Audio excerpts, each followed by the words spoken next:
క్రైస్తవ జనమా, ఒకసారి నా వైపు చూడండి. ఈరోజు ఈ ప్రార్థనకు వచ్చిన నీ బ్రతుకులో, నీ గుండెల్లో ఏదైనా భారం ఉందా?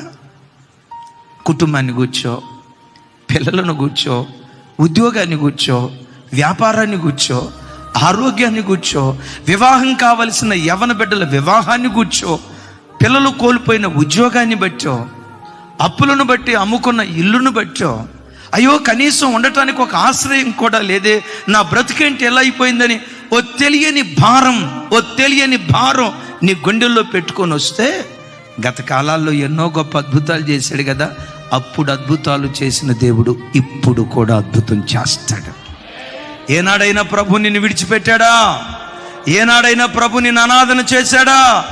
ఏనాడైనా అన్ని ప్రజల మధ్యలో అవమానానికి దేవుడు అప్పగించాడా? ఆ రోజుల్లో కార్యం చేసిన దేవుడే ఇప్పుడు కార్యం చేస్తాడు. ఇక ముందును నిశ్చయంగా కార్యం చేస్తాడు. నువ్వు పుట్టిన నాటి నుండి నేటి వరకు ఎన్ని శౌర్య కార్యాలు దేవుడు నీ బ్రతుకులో చేయలేదు, ఎన్ని శౌర్య కార్యాలు నీ జీవితంలో చేయలేదు.